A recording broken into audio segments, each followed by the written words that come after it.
Hi friends, Chhatrapati Shivaji కుమారుడు సంభాజీ వీర జీవిత చరిత్రను తెలుసుకొనబోయే ముందు ఛత్రపతి శివాజీ గురించి ఇంతవరకు ఎవరు చెప్పని జీవిత రహస్యాలు మరియు అతని వీరోచిత పూర్తి జీవిత చరిత్ర గురించిన వీడియోలను 2 పార్ట్స్గా చేశాము. వాటి వీడియో లింక్స్ డిస్క్రిప్షన్లో పెట్టాము. ఒకసారి అయితే వెళ్ళి చెక్ చేయండి. మరాఠా రాజు ఛత్రపతి సంభాజీ మహారాజ్ జీవిత కథ చావా. థియేటర్కు వచ్చి సినిమా చూసిన ప్రేక్షకులు భావోద్వేగానికి గురవుతున్న వీడియోలు సోషల్ మీడియాలో వైరల్ అవుతున్నాయి. ఇదే సమయంలో సంభాజీ మహారాజ్ గురించి చరిత్రలో పాఠ్య పుస్తకాల్లో ఎందుకు పెద్దగా ప్రస్తావన లేదనే ప్రశ్నలు ఎదురవుతున్నాయి.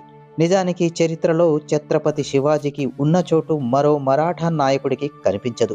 శివాజీ, సంభాజీ తర్వాత ఛత్రపతి రాజారాం, షాహు మహారాజ్, పీష్వాబాజీరావు, రఘునాథరావు ఇలా చాలా మంది మరాఠా వీరులు ఉన్నారు. వారి పాలన పోరాటాలు పెద్దగా తెరపైకి రాలేదు. సంజయ్ లీలా పీష్వాబాజీరావు జీవితాన్ని తీశాడు, కానీ ప్రేమ కథకి పెద్దపీట వేశాడు. ఇప్పుడు సంభాజీ జీవితంపై చావాగా వచ్చింది. దీంతో సంభాజీ చరిత్రపై అందరికీ ఆసక్తి పెరిగింది. ఆయన చరిత్రను ఓ గ్లింప్స్ లా తయారు చేసే కథనమిది. మరి ఏమిటా కథనము, ఏమిటా అతని చరిత్ర, మనం ఈ వీడియోలో పూర్తిగా తెలుసుకోబోతున్నాము. ఈ వీడియో అయితే చాలా ఆసక్తికరంగా ఉంటుంది. చివరి వరకు అస్సలు మిస్ కాకండి. హిందూ ధర్మ రాజ్యంలో సర్వమత సమానత్వం, ఆసేతు హిమాచలం రెపరెపలాడే ధర్మ పతాకం. ఇది ఛత్రపతి శివాజీ కన్నకల. అది నిజం చేసే క్రమంలో ప్రాణాలు అర్పించిన ధర్మయోధుడు ఛత్రపతి శివాజీ కుమారుడు సంభాజీ. సంభాజీ 16 ఏళ్ల నూనూగు మీసాల యవ్వనంలోనే ఖడ్గం ధరించి కథన రంగాన దూకాడు. రామానగర్లో మొఘలాయి పాలకులపై భీకరంగా యుద్ధం చేసి శత్రువును తరిమి కొట్టాడు. 1675-76లో కొంకణ తీరంలో పోర్చుగీసు మూకల్ని సముద్రం ఆవలకి తరిమాడు. కర్ణాటకలో నిజాం మొఘల్ సేనలకు తన వీరత్వాన్ని చవిచూపాడు. సర్వమత సమానత్వంలో సువిశాల హిందూ సామ్రాజ్యాన్ని స్థాపించిన ధర్మసూర్యుడు శివాజీ మహారాజ్ 1680లో అస్తమించాడు. దీన్ని సదవకాశంగా తీసుకొని తన అపార సైన్యంతో హిందూ రాజ్యాన్ని నామరూపాలు లేకుండా చేయడానికి సంసిద్ధుడయ్యాడు ఔరంగజేబు. ఆలయాలను కూల్చవలసిందిగా ఆదేశించాడు. ఇస్లాం స్వీకరించని వారిని చిత్రహింసలు పెట్టాడు. ఈ అధర్మానికి వ్యతిరేకంగా యుద్ధభేరి మోగించాడు సంభాజీ మహారాజ్. మధ్య భారతంలో బుందేల్ ప్రజలు ఔరంగజేబ్ మూకలపై తిరుగుబాటు చేశారు. మధురలోని జాట్లు, రాజస్థాన్కు చెందిన రాజపుత్రులు ముష్కర మూకల్ని కంగు తినిపించారు. శివాజీ వేసిన పునాదులు మరింత పటిష్టం చేస్తూ సంభాజీ మహారాజ్ ధర్మయుద్ధాలు సాగించాడు. దెబ్బకి దెబ్బతీస్తూ మొఘలాయిల్ని మట్టుపెట్టాడు.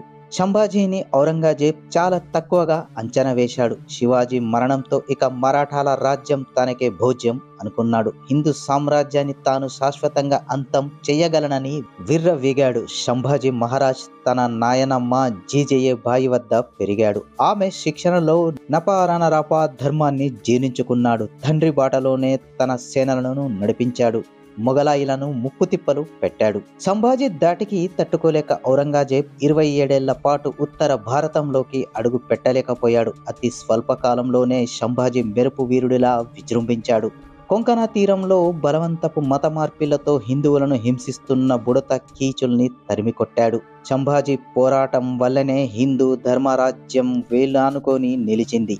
అంతేకాదు, అటు మహారాష్ట్ర నుండి ఉత్తరాదికి, ఇటు దక్షిణాన ఆర్కాట్ వరకు విస్తరించింది. ఔరంగజేబ్ 8 లక్షల మంది సైన్యంతో చేసిన దండయాత్రలను వీరోచితంగా తిప్పికొట్టాడు సంభాజీ.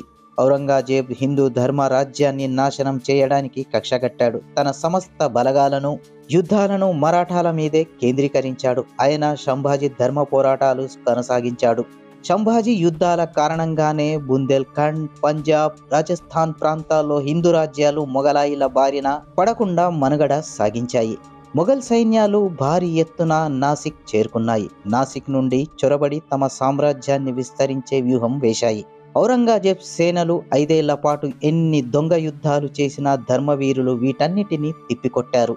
హిందూ యోధుల ఎదురు దాడులతో మొఘలాయిలకు చుక్కలు చూపించాడు. తండ్రి నుండి నేర్చుకున్న గెరిల్లా పద్ధతులతో శత్రువులను ముప్పు తిప్పలు పెట్టాడు సంభాజీ. కొంకణ తీరంలో పోర్చుగీసు వారు హిందువులను బెదిరించి డబ్బు ఎర చూపి క్రైస్తవంలోకి మారుస్తున్నారు. ఈ సమాచారం సంభాజీకి అందింది.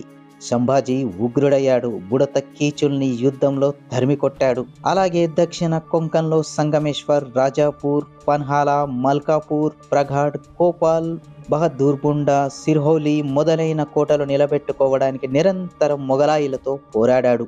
మొగలాయిలు అనేక మంది హిందువులను హింసించి వేధించి మతం మార్చారు. వెంటనే స్పందించిన సంభాజీ అటువంటి వారు తిరిగి స్వీయ ధర్మంలోకి రావడానికి తన ప్రభుత్వంలో ఏకంగా ఒక విభాగాన్నే ఏర్పాటు చేశాడు. అలా రీకన్వర్షన్ కోసం మొట్టమొదటిగా ఒక విభాగాన్ని ఏర్పాటు చేసిన ధర్మప్రభువు సంభాజీ మహారాజ్. సంభాజీ ధైర్యమే మరాఠాల హృదయాల్లో ఆయనకు శాశ్వతమైన స్థానాన్ని సంపాదించి పెట్టింది. సంభాజీ మహారాజ్ ధైర్యం, జ్ఞానం, సవాళ్లను ఎదుర్కొని నిలబడిన విధానం నేటి తరానికి పట్టుదల, దేశభక్తికి అమూల్యమైన పాఠాలను నేర్పుతాయి. అనేక సవాళ్లను ఎదుర్కొన్నప్పటికీ ఆయన నిర్భయంగా దృఢ సంకల్పంతో ఉన్నారు. ప్రతికూల పరిస్థితుల్లో కూడా వెనక్కి తగ్గొద్దని చాటారు.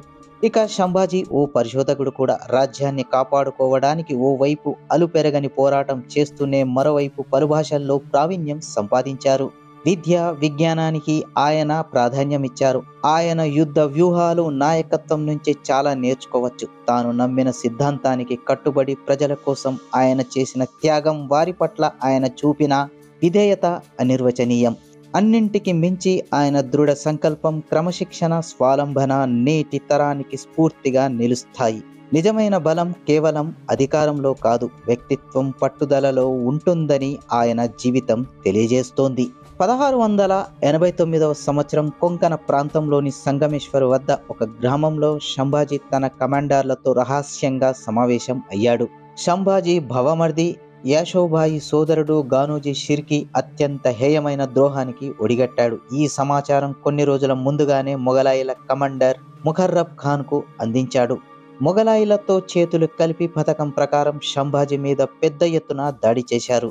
ఈ యుద్ధంలో సంభాజీని, అతడి సలహాదారుడు కవి కలష్ను బందీలుగా పట్టుకున్నారు. యుద్ధంలో ఓడిపోవడం కాదు, గానోజీ షిర్కీ ద్రోహం వల్ల సంభాజీ, ఆయన మంత్రి కవి కలష్ సంఖ్యలతో బందీలుగా నిలబడ్డారు. ఇస్లాం మతం స్వీకరిస్తే ప్రాణాలతో వదిలేస్తానన్నాడు ఔరంగజేబ్. మొగలాయిల పాలబడకుండా దాచిన గుప్త నిధుల గురించి చెప్పమన్నాడు. తమ కళ్ళు పీకిన, నాలుక కోసిన హిందువుగానే జీవిస్తామంటూ హరహర మహదేవ్ నినాదం చేశారు. సంభాజీ, కవి కలష్ హిందూ ధర్మం ఆనాది అది అనంతంగా ప్రవహిస్తూనే ఉంటుందని, తాము మరణించిన సత్యం ధర్మం జయిస్తామని హరహర మహదేవ్ నినాదాలు చేస్తూ సంభాజీ మహారాజ్, మంత్రి కవి కలష్ అమరులయ్యారు.